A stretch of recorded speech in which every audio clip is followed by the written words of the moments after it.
It is your mental attitude that will make you small amongst kings. If you don't teach your children how to think like an entrepreneur, how to think like an owner, even when they are with their peers, they will still think like employees. They will still think like poor men and women. And that's not what you want. You want your children to think the way that you want them to think.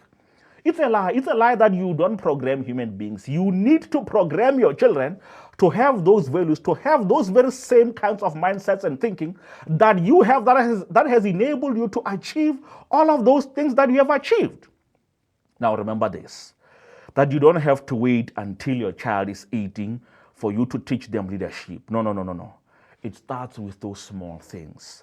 Giving them the responsibilities, showing them how the business works, and letting them make the mistakes in your presence so that you can correct them.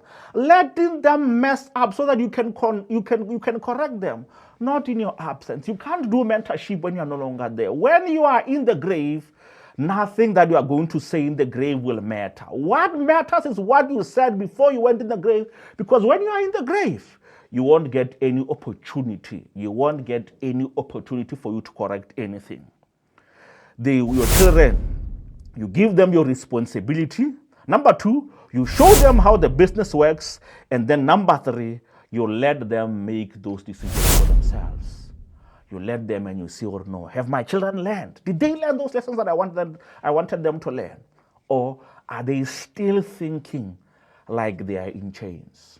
And I always say that the chains that I'm afraid of, I'm not afraid of physical chains. Those ones are easily broken free out of.